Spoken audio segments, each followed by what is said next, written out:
ঈদ শুরু হয়ে গিয়েছে আলহামদুলিল্লাহ। সামনে যেহেতু ঈদ, তাই ঈদের আগেই ঘরদোর পরিষ্কারের কাজে নেমে পড়েছি। আর গৃহিণীদের তো কোমর বেঁধে ঈদের আগে ঘরদোর পরিষ্কারের কাজ করতে হয়। তো আজকে আমি ঘরদোর পরিষ্কার করেছি, তারপর কি রান্নাবান্না করেছি, সব কিছু মিলিয়ে আজকে ব্লগটি সাজানো হয়েছে। আশা করি পুরো ব্লগটি ভালো লাগবে। আসসালামু আলাইকুম, নতুন একটি ডেইলি ব্লগ আপনাদের সবাইকে স্বাগতম জানাচ্ছি। আশা করি সবাই ভালো আছেন, আমি আল্লাহর রহমতে ভালো আছি। সামনে যেহেতু ঈদ, আর ঈদের আমেজ শুরু হয়ে গিয়েছে, আর ঈদ আসা উপলক্ষে ঘরদোর পরিষ্কারের কাজ চলতেছে। সবার আগে আমি আমার ঘরের যত আর্টিফিশিয়াল ফুল আছে সব কিছু নামিয়েছি। এগুলো এখন সব টয়লেটে যাবে, এগুলো ধুবো, ভিজিয়ে রাখবো ই দিয়ে, হুইল পাউডার দিয়ে। আর এদিকে আমি আর আমার বাসার যে হেল্পিং হ্যান্ড তাসলিমা, আমরা দুজন মিলে এখন নেমে পড়েছি ঘরদোর পরিষ্কারের কাজে। তো এই তো একদিকে ও পরিষ্কার করতেছে, আর অন্যদিকে আমি আমার ওভেন র্যাক আর ওভেন পরিষ্কার করছি। তো প্রথমে ডাইনিং রুমটা দিয়ে শুরু করেছি। তো রাফির রুমটা কিছুদিন আগেই পরিষ্কার করেছি, আজকে ডাইনিং রুম, আমার রুম, এগুলো পরিষ্কার করব। তো সব কিছু মিলিয়ে আসলে ঘরদোর পরিষ্কার করতে এত বিরক্ত লাগে যা বলার মতো না। রোজা রেখে কিন্তু তারপর কিছু করার নেই।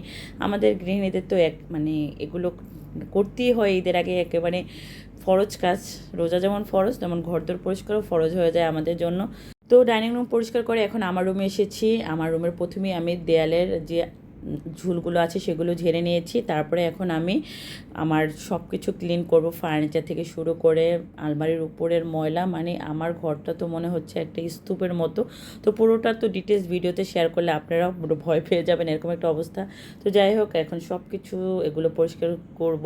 প্রত্যেকটা জায়গায় মানে ময়লা জমে একাকার হয়ে আছে। তো যাই হোক, এই তো ডাইনিং রুমের লোক। ডাইনিং রুমে খুব সুন্দর একটা দিয়েছি, একটা টেবিল ক্লথ দিয়েছি, তারপরে খুব সুন্দর একটা তার উপরে একটা প্রিন্টের অল ক্লথ দিয়েছি। তো সব কিছু মিলে ডাইনিং রুমের লুকটা অনেক ভালো লেগেছে।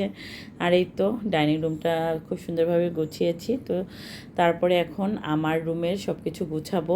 তো আমার রুমটাও গুছিয়েছি, প্রথমে ডাইনিং রুমটাই আপনাদের সাথে শেয়ার করলাম।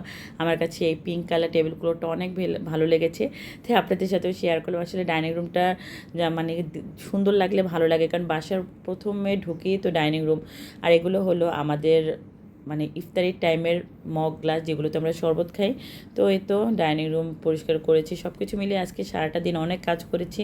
আর এদিকে ওভেনে কিছু গরম দিলে আমার ছেলে যে মিনিট বাড়িয়ে দিয়ে আসে, পণ্ডিত মশাই সে। তো এই তো আমি আমার রুমের সামান্য একটু লুক আপনাদের সাথে শেয়ার করছি। তো এই তো আমার ওয়ার্ড্রোবের উপরটা খুব সুন্দরভাবে গুছিয়েছি। আর এদিকে বিছানা চাদর এখনও বিছাইনি, সব কিছু পরিষ্কার করেছি। আলমারির উপরে আলমারি সব কিছু ফার্নিচার পরিষ্কার করেছি, ফুলগুলো ধুয়েছি। সব কিছু মিলে আজকে অনেক ক্লান্ত। আর দুপুরে ওরকম রান্নাও করিনি, তাই ইফতারির টাইমে এখন রান্না করতেছি। দুপুরবেলা শুধু একটা তরকারি রান্না করেছিলাম, আর সাফেদের জন্য ঢেঁড়স ভাজি করেছিলাম। তো এখন আমি আজকে চাপা শুটকি দিয়ে অনেকদিন ধরেই সাজনে, তারপরে বেগুন আলু একটা তরকারি খেতে ইচ্ছে করছিল। তো আজকে আমি এই তরকারিটা রান্না করছি। আমার কাছে চাপা শুটকি দিয়ে এই তরকারিটা অনেক বেশি ভালো লাগে। তো এই তো সাজনে, বেগুন, আলু সব একসাথে দিয়ে ভালোভাবে কষিয়ে নিচ্ছি। আর এদিকে ইফতারের বেগুনি আলুর চপ এগুলোও ভেজে নিচ্ছি। ইফতারির টাইমেই আমি রান্নাটা করে নিচ্ছি, যেহেতু আজকে একটু বাইরে যাওয়ার মানে প্রোগ্রাম আছে। তো যদি যাই সেজন্য আগেভাগেই রান্নাটা করে নিচ্ছি। আর এই ডাঁটা তরকারিটা রান্না করেছিলাম শুধু দুপুরবেলা, কারণ দুপুরবেলা যেহেতু ঘরদোর পরিষ্কার করেছি, অনেক ব্যস্ত ছিলাম, তাই সব রান্না করতে পারিনি। আর এদিকে আমি ভালোভাবে কষানোর পর কিন্তু এখন ঝোল দিয়ে দিয়েছি। ঝোল দিয়ে কয়েকটা কাঁচামরিচ দিয়ে ঢাকনা দিয়ে ঢেকে রেখে দিব। আমার কাছে শুটকি তরকারি কেন জানি অনেক বেশি ভালো লাগে, আর রোজার দিনে ঝাল ঝাল করে শুটকি তরকারি খেতে আমার কাছে মোটামুটি ভালোই লাগে। তো কাঁচামরিচটা দিয়ে এখন আবার ঢাকনা দিয়ে ঢেকে রেখে দিব।